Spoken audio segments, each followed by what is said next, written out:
Hello and welcome to Creating Powerful Impact. What's up, everybody? Your host, Shay Wheat here, founder of Grace and Ease Productions. And oh my gosh, today's guest, this freaking TEDx speaker is on a mission to lead, inspire, and empower women to stand in their personal power and create their best life. Patrina Wisdom is an abundance activator, a best-selling author, financial expert, educator, podcast host, and founder of Pure Abundance Retreats, in addition to being an all-around badass mom. I love it. She is also in there. You got to throw that in there, right? I love that. You might as well. I mean, that's a whole nother job, but that's for something else, right? But I love that you are just really super deeply passionate about showing women how to really unlock their full potential, achieve those long-term fulfillment, being in harmony and in peace, like just having that peace of mind in all aspects of your life. So we'll probably touch on this, but she just really does this through guiding people on her 6-step wisdom system. And this is for personal growth, spiritual attunement, and financial growth. So officially help me welcome to the stage, Patrina. What's up? Thank you. It's so good to be here. I'm so excited because there's something really, really powerful. I know you have just a profound story that really is the catalyst for everything you do.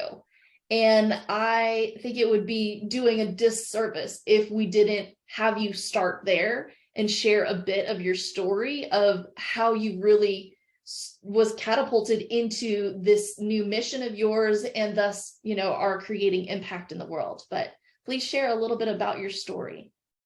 Yes, absolutely. So I believe that probably every single person on this podcast today will be able to identify with some parts of my story. I truly believe that your story is your glory and that we're placed in certain positions, circumstances, and experiences to learn from it and essentially to find the gift in whatever you're going through.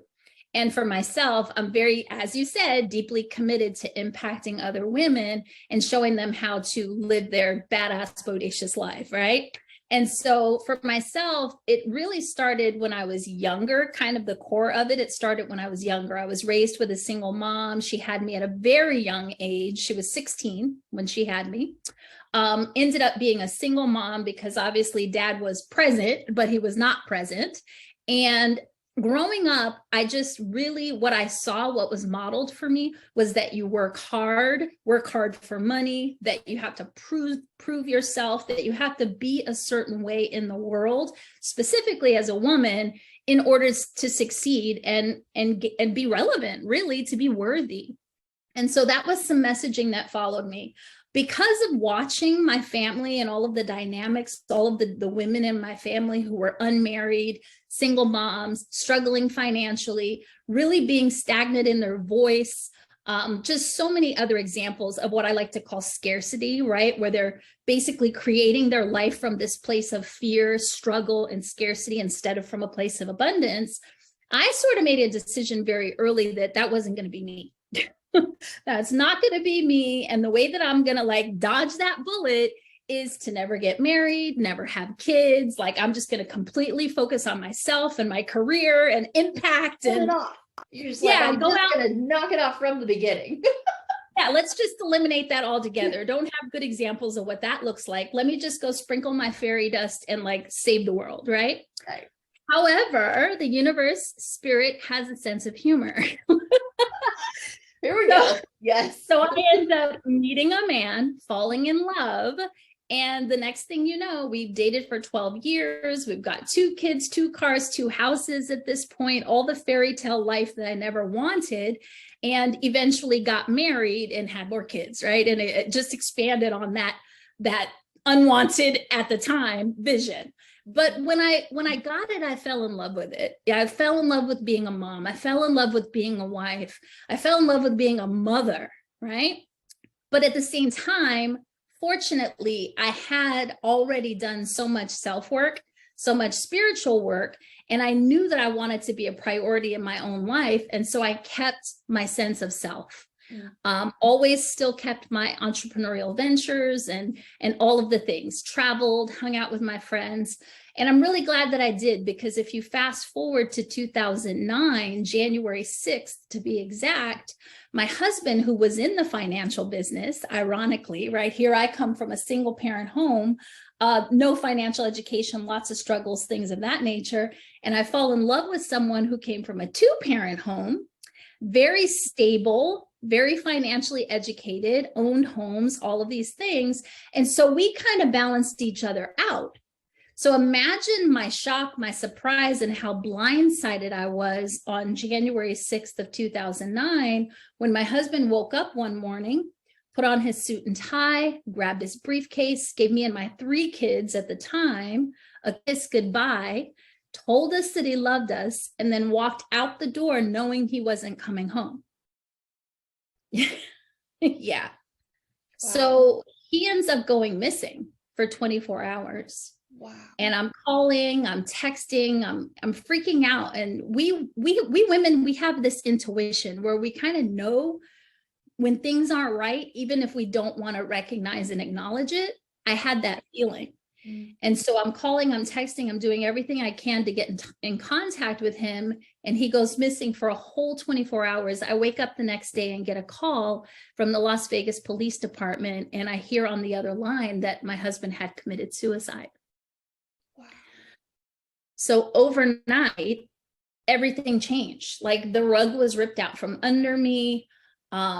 I was just completely blindsided. I was broken. My best friend, my lover, the father to my children, essentially the person who helped me to evolve out of the struggle and scarcity mindset and really step more into this place of abundance, was now stripped away from my life. And I was exposed. I was just left alone to pick up all of the pieces. And by the way, not only did I find out that he passed away, and I already had 3 children, but I was calling and texting him the day before because I had found out I was pregnant with my 4th child. Wow. So on this one day, I find out my husband's passed. I find out I'm pregnant with my 4th child. And on top of everything else, as if that wasn't challenging enough, I also inherited my husband's financial business. Again, I didn't feel equipped. I was so insecure. I didn't have confidence. I didn't know that I had the ability to step into the role and take care of those things, take care of his clients, take care of his team.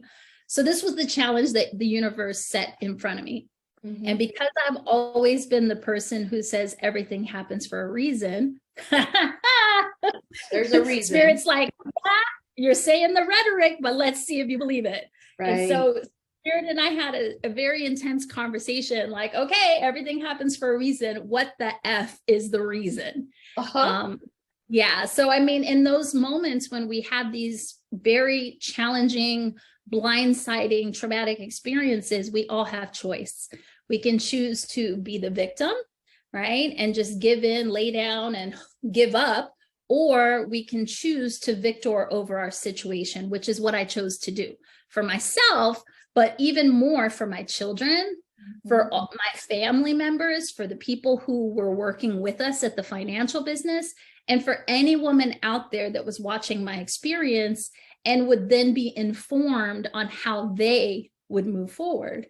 So I really chose to use this as a kind of a catalyst and a reason to step fully into my purpose instead of kind of tap dancing as I was doing before. Yeah. You know?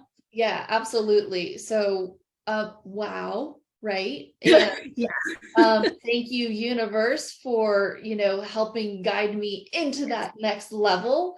So tell me about that next level. Tell me about what does it mean to be on purpose and passion and, in pure abundance? What is that? What does it mean to live in that? Yes. Well, it's been a journey. It's been quite the journey.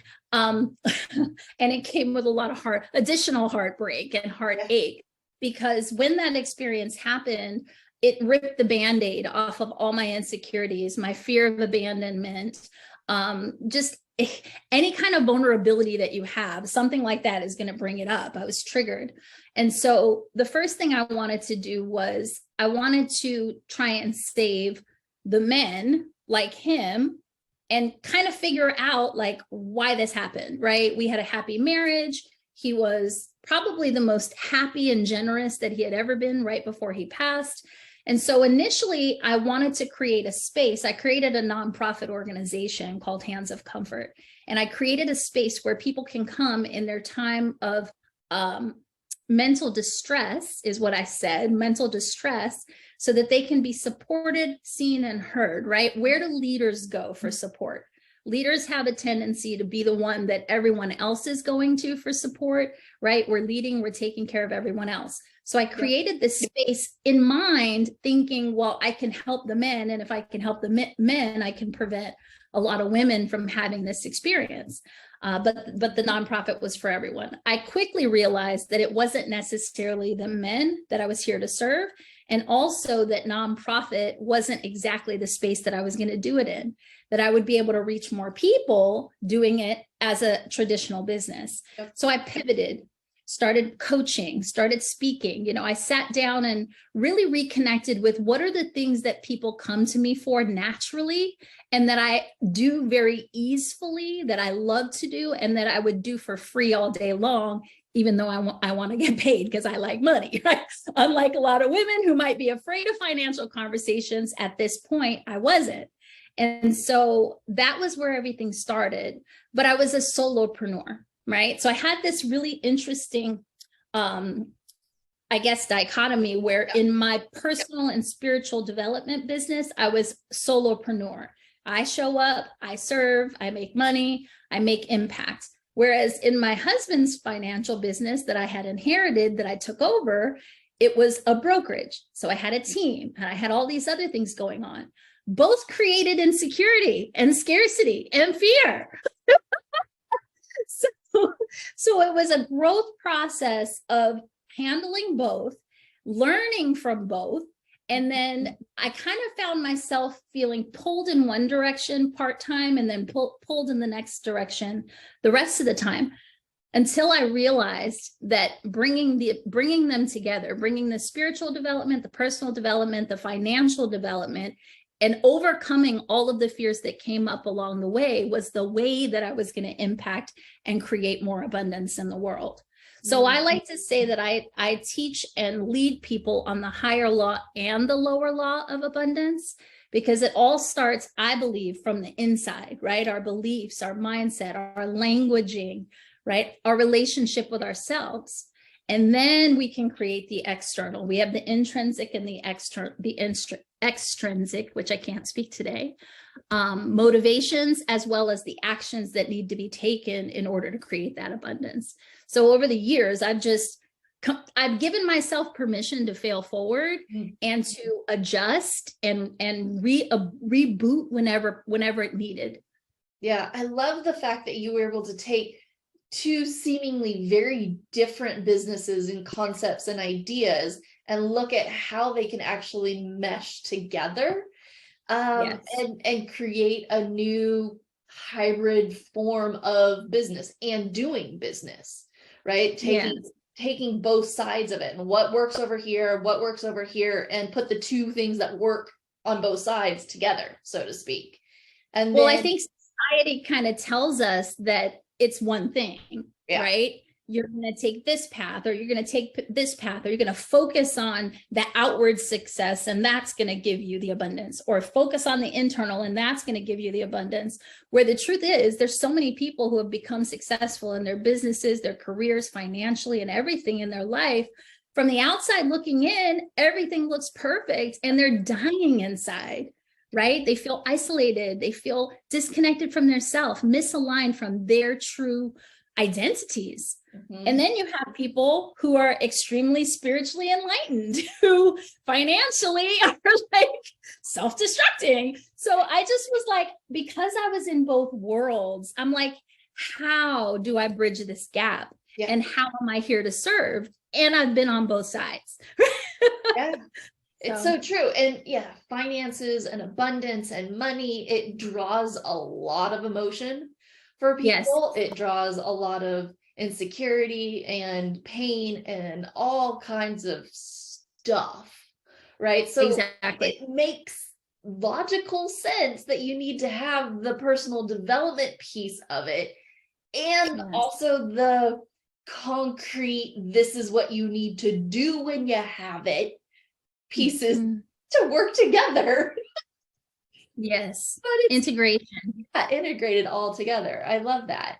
So if we stay along the thread of you have these two businesses and, you know, if we were to pull back the curtain, kind of look behind the scenes, would you mind sharing a little bit about your journey with scaling these businesses and also leveraging your time? I mean, you've got 4 babies at home, you've got 2 businesses that you're running, you know, it's like, how? And what is that journey and how did you scale? I love this question and it's loaded. We're really pulling back the curtain, right? Like, let's look at it. I tell the backstory because the backstory, it all goes back to the backstory, right? So all of us have been conditioned, right? Growing up with certain foundational beliefs, whether it's our parents, whether it's society, whatever it is. And mine, again, was work hard for money, prove worth, right? That was the running all the time. And so the more I did, the busier I was, the more I put myself out, the less sleep I got, the more I didn't eat, the least sleep, right? All these things equaled success. And so in my personal development business, here I was, like a lot of people, preaching, teaching, self-care, you know, prioritizing self, putting your mask on first, all these things. And then in the financial business, I was teaching leverage because that was the whole premise of that is let's leverage your money, leverage your time, leverage your team, all these things. So I have these 2 different sides that I was exercising. And behind the scenes, I was like dying. Everything looked great from the outside looking in. I'm handling everything, but inside I was dying because I felt really disconnected. It's like I wanted to continue his legacy, and I believed wholeheartedly in the message of the financial business and the financial messaging. And my soul was like, but the reason you're here is to do this. This I had no leverage. This I had all the leverage. This was passion, purpose, impact on a way higher law level. And the other one was more the lower law. So before everything came together for me, which, I mean, this was 2009 that everything started. And honestly, it's only been like the last 3 years that everything has completely integrated and where I've gotten really clear on how these work together. It all changed when I simply made a decision that I wanted to live a life of ease, that I wanted nothing to do with anything that did not bring me utter joy. Like, I want to have fun. I want to serve. I want leverage. I want time, right? And so I essentially decided that in order to have that, I needed to have $1 million business. And in order to have $1 million business, I needed to literally burn down my old corporation, start a new one, and rebuild it for the purpose of scaling, which meant, you know, downsizing to only very 1 or 2 offers. It also meant restructuring all of my systems, back-end systems for growth, right? For scale. It meant actually letting go and trusting people to help me, like getting really clear about what I needed. I call myself a recovering control freak, almost recovered, but recovering because I still gripping as much as possible. Yeah. And I'm one of these really odd people where I'm big vision, creative visionary, and very detailed on certain things. Right. So I had to learn the hard way. It was tedious. It was like a death for me, hiring people and trusting them to handle different parts of my business. But it was also the biggest gift. But I had to really get clear with myself about what are the things that I must do in my business.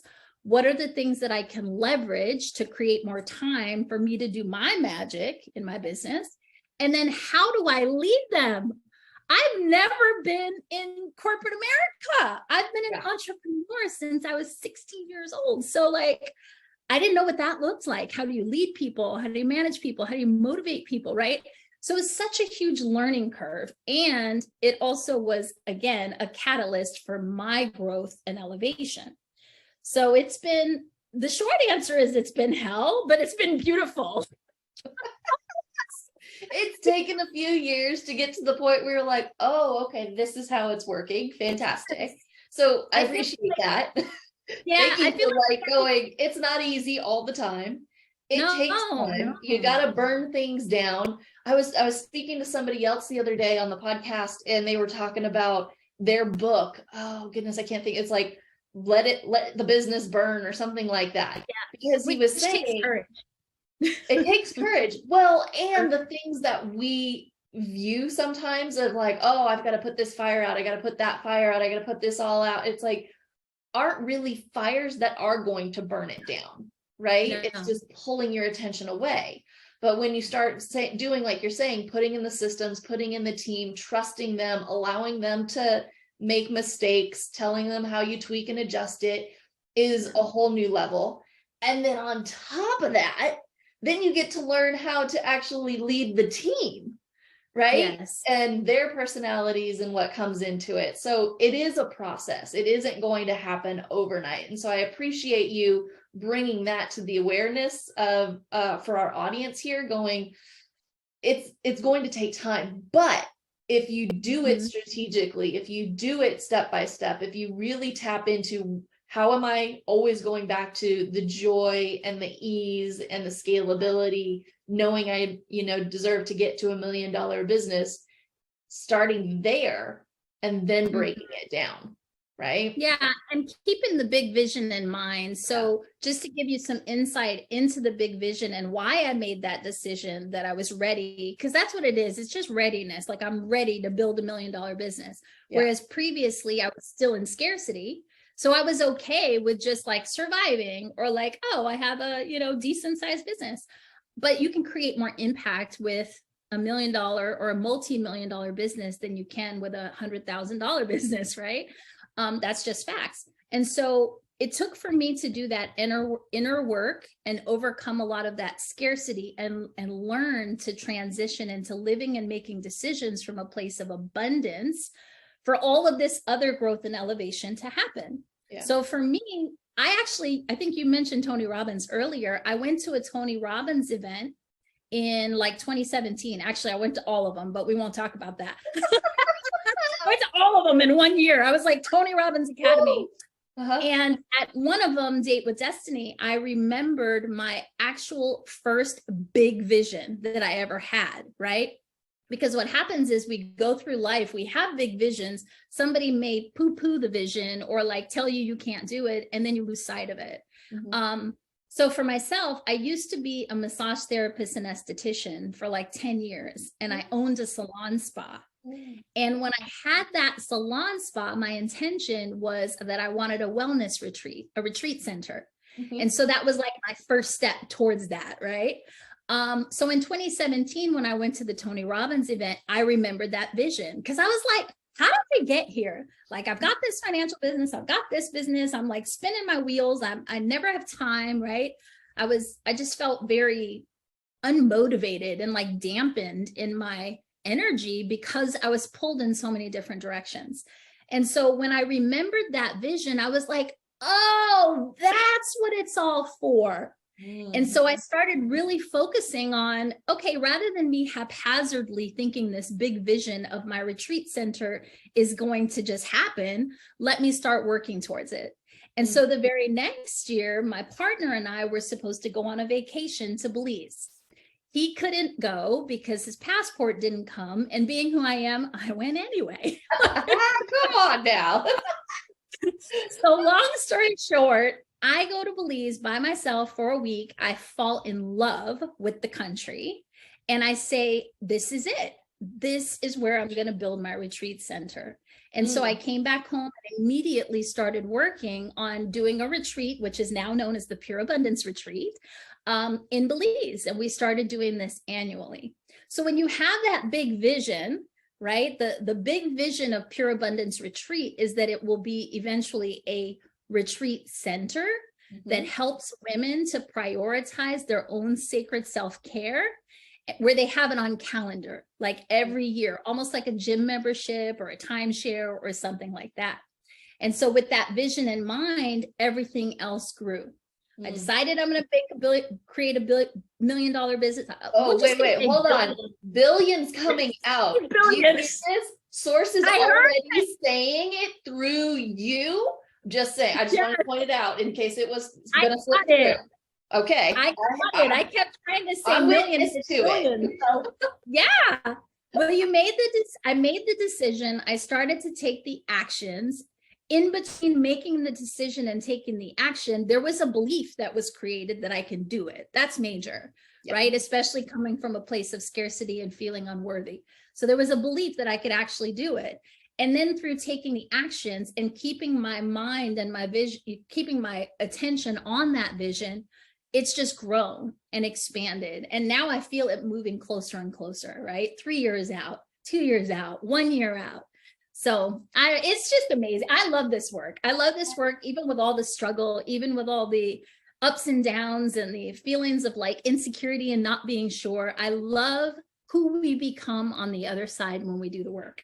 Absolutely. Oh my goodness. We've already been talking for a while. We've been talking before this. I think we'll continue to be connected, but for our audience here, I would love for you to share with us, I believe you have a free gift for a way for everybody here to essentially get started on this journey, similar to you. Would you share a little bit about that? Happily. So after my husband passed and I was put in a position to start rebuilding my life as independent, as I thought I was independent and interdependent, there was a part of me that died and I just needed to start over.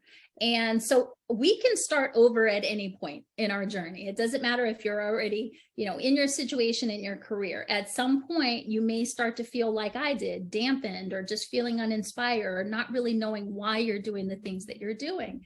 The key is to get back to the truth of yourself. So the Awakening Life audio, what it did for me, I created this during the time when I was recreating my life. I documented the steps, and now it's sort of the foundation for all of the work that I do. It's awakening self-esteem, awakening true self, and awakening creativity. Because I know that that is what needs to happen in order for you to rebuild your life in a way that feels in alignment, that's impactful and purposeful. So it's a 60-minute audio, very easy to listen to. I've been told that people listen to it over and over again, do yoga to it, all of this, but it's workbook style as well. So there's prompts and things that are actually going to help you get started on your journey. I love it. Thank you. So the link to that is going to be in the show notes. Highly recommend that you pick that up because like she said, no matter where you're at in your journey, it's always a great opportunity to bring this in and kind of see what is the next level of creativity, next level of self-esteem, next level, right?